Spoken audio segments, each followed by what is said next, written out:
Hey, have you ever woken up in the morning and you were just in a total funk, and you get up, you walk around, and you're still in a funk? Your relationships, they're in a funk. You know what you want to achieve that day, that week, that month, but you're in a funk and you're like, what is happening to my life?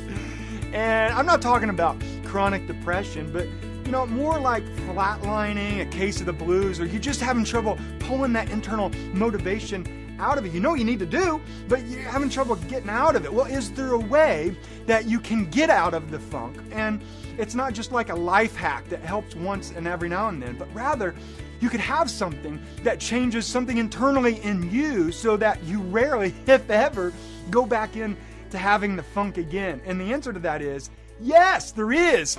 And here's why. The funk is a mood. And why is that important? Well, your mood is your emotions. And whatever your emotions are, that's going to lead to your actions. And you know that, right? If your mood's happy, you're going to have different actions. If your mood's sad, depressed, you're going to have different actions and different trajectory for your life. So your emotions lead to your actions lead to your results. Well, everyone wants results. Hey, I want results in the money. Hey, I want results in the relationship. Hey, I want parenting results. Hey, I want kid results. I want more impact, more significance, more joy.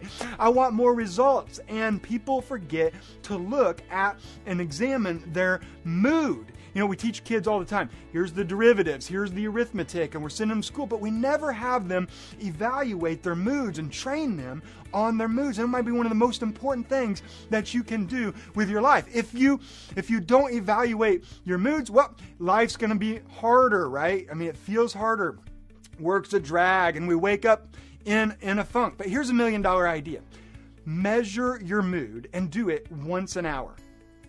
Would your life change and improve if you could just measure your mood? Just say, on a scale of 1 to 10, what's my mood? 10 being, I am on fire with joy, and 1 being, I am so depressed, I don't want to get out of bed. Somewhere in between, if you could measure your mood, and instead of, life's hard, or I'm waking up in a funk and it's like, it's not my fault. And it's like the funk just blanketed me, over the night. And so many people are walking around like the victims. Like, I was just in a bad mood. I was just in a funk. I was just kind of sad. And, I just wasn't feeling it that day. So I couldn't produce. Well, here's what we know now. And this is so powerful. You can generate your mood. I mean, how incredibly powerful is that? There is a way that can pull you out of the funk at any particular time in the life. Anywhere you can apply this at any time. And this is for anybody on any continent. And here's how you can do it. You ready? Ask better questions. Like, Aaron, that's what you got for me? You got something else? I mean, really? Seriously? Well, sit with me for just a second. If you ask better questions, your life will transform, and I'll show you how. The reason for the funk is not the situation that you find yourself in. The reason for the funk is not the situation, but your thoughts about the situation. And there's one thing that always is reflected in your thoughts about the situation and takes you up and down and generates your mood. And that is questions. And we have good questions and bad questions. No matter what your teachers told you, there are bad questions and good questions. And the bad questions are polluting and poisoning our minds and emotions and actions and results. And an example of a bad question would be disempowering or disabling questions. Like, your alarm goes off and, why do I have to get up so early? Listen, does that set the tone for the day? It does. Because then you get up and it affects your relationship with other people in the house, and how you drive to work, and how you carry yourself. And if you woke up in a different way, it might send your life trajectory in a completely 100% different direction. Or, your staff team, you're talking and you're running into roadblocks or dead ends. And all of a sudden, you see that and you're asking disabling and disempowering questions. And that's the answers you're going to find. And here's why. Here's another $1 million idea, and it's your brain is like a computer. Treat your brain like a computer, because in fact, it's like a computer. Whatever kind of question you ask yourself, and you're asking yourself questions all the time, Every single hour of the day, you're asking multiple kinds of questions. And they're not just questions, they're different kinds of questions. The kinds of questions you ask and you put in your brain and generate in your brain immediately goes into search mode to find answers that will only match the kinds and types and styles of questions that you ask. So if you ask an empowering question, your brain will look for an empowering answer. If your brain asks for asks a disempowering question, it cannot look for an empowering answer. I mean, try it. That's what's so actually encouraging and awesome about this whole idea. You ask a disabling, disempowering question, your brain's going to immediately search for that. So now you know. If your team asks for a disempowering, disabling question, it's going to find nothing but disabling answers. And this happens for anyone at any time on the planet. So the key idea is to ask better questions, and that can really improve your life today, this week, this month, and pull you out of a funk. Because as soon as you ask a better, empowering question, it shifts your focus. It shifts your focus, and it shifts your energy, and it shifts your emotions, and it creates a beautiful life because it gets you the results that you want in your life. And that's what I'm talking about when I'm talking about changing something within you, where it rewires your brain with neuroplasticity. The more questions, the better questions that you ask more consistently, it just becomes automatic. And now I'm asking better questions all the time. And this is what makes great leaders great. And this is what all the greatest leaders have known. Think of Socrates. Socrates gave us what? The Socratic method, right? So people asked him questions. He would respond with a better question. Or Jesus. He did not think that questions and faith were mutually exclusive. Rather, he wasn't interested so much in an answered faith. He was interested in an active faith. So constantly asking questions when people were asking him questions. Or Gandhi, the non-violent liberator of India, said the basis of all human progress. The basis of all human progress is asking great questions and better questions. Or Thomas Edison, the great inventor. One day he was woken up in the middle of the night. Thomas, you got to get up. You got to get up. He's like, what is it? What is it? What is it? So they pull him out. They take him down to the lab, his building, where he had all his prototypes, all his work, all his paperwork, and all his inventions. I mean, his life's work is right there in this building, and it's on fire. And they're watching it go up in flames. And you know what Edison said? He crossed his arms and he was like, good. This gives us a chance to start over. And then he asked a question. What does this make possible? I mean, when everyone else is freaking out, he knew that his brain was like a computer. And if he asked an empowering question like, what does this make possible?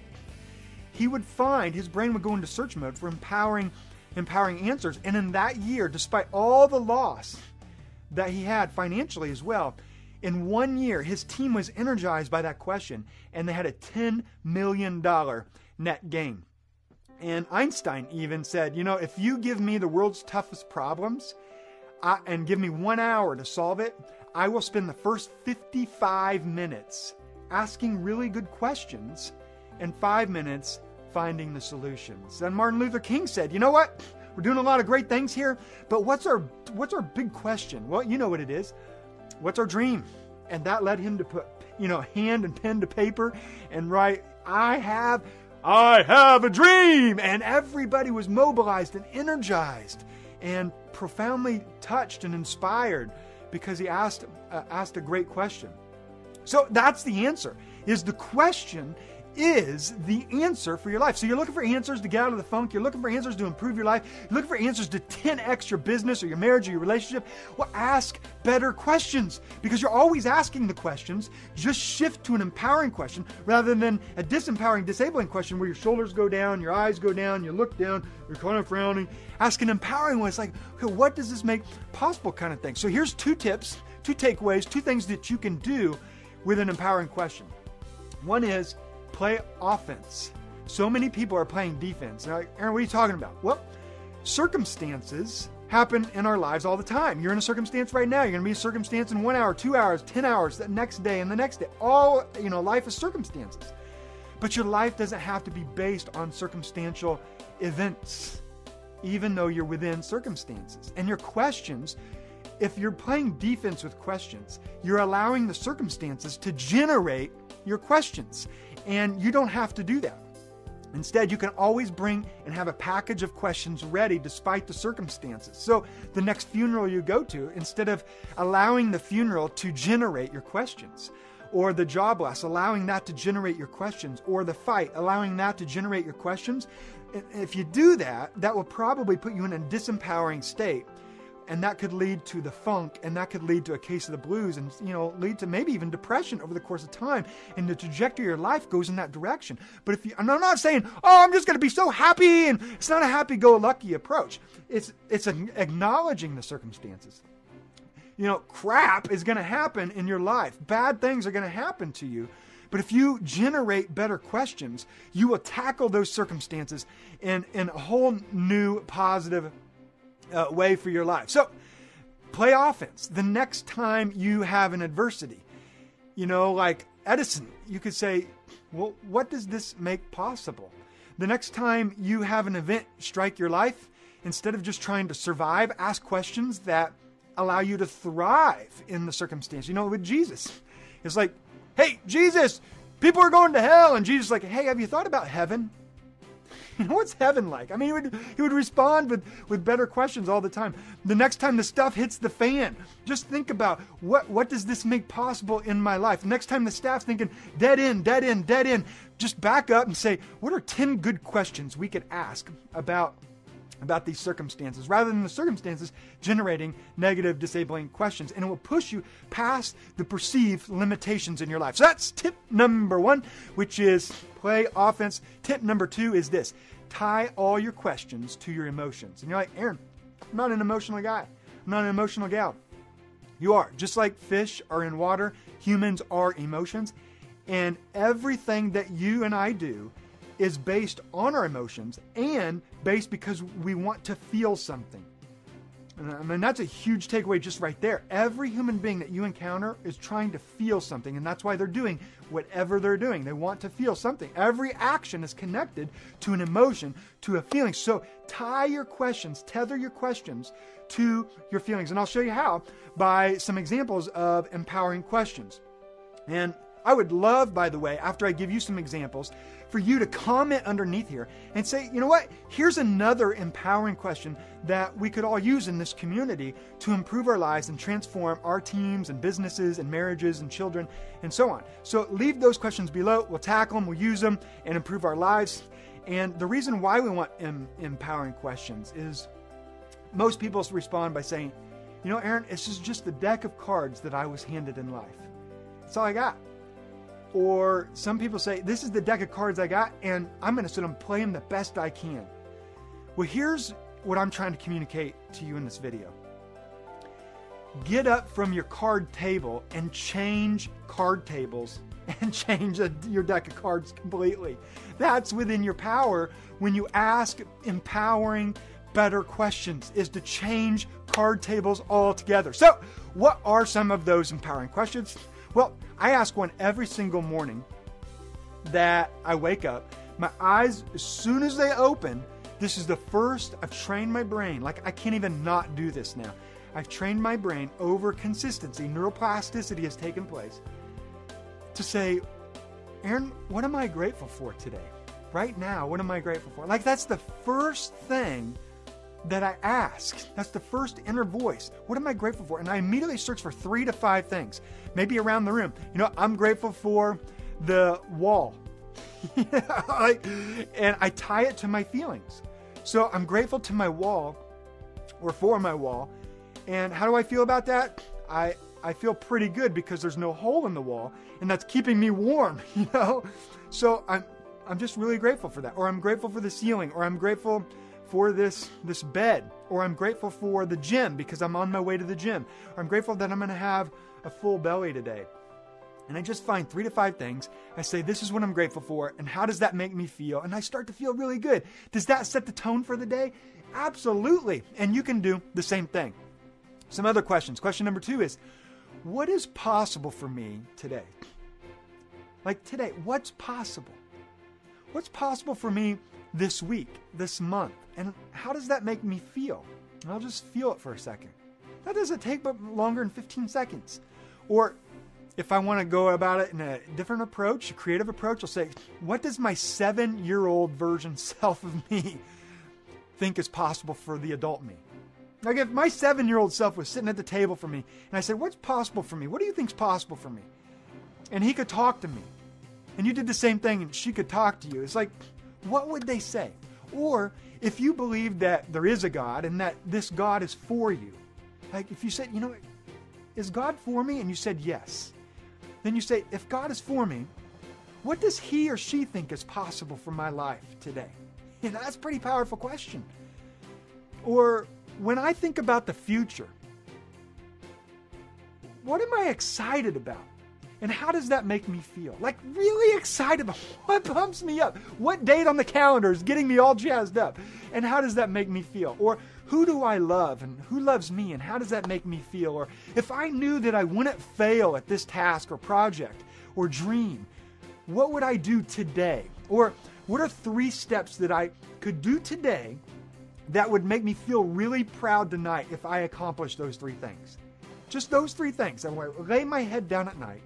I would just have a big smile on my face. Or when I'm driving in the car and I go through a green light, why can't I ask a question then? Like, you know what? How did today get to be my lucky day? I'm so blessed today. I get the green lights. I mean, isn't it true that we're always saying at the red light, sure enough, I got a red light again, or it's my life, that's how my life works. Well, why can't we say the same, or conversely with green lights? Say, you know what, man, this is my day. I got a green light today. And it just sets the tone. When I get out of the car, will I be in a better mood with somebody and the trajectory of my life change? Maybe just a little bit. Well, just a little bit changes your whole life, doesn't it? Or what do I have today in my life that money cannot buy? And how does that make me feel? Or when I'm 100, is this really going to matter? Or when I'm 100, what will matter the most to me? And what can I do about that today? You see, this whole idea of this video is not just to help you see a light at the end of the tunnel, though that's good.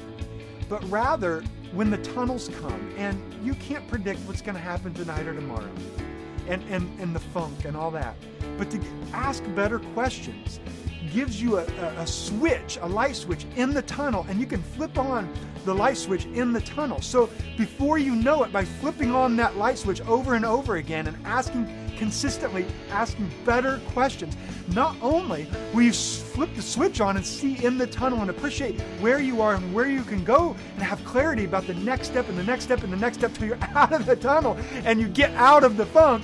But if you do that consistently over time, you will hardly ever, if ever, go back into the funk because something has changed deep inside of you.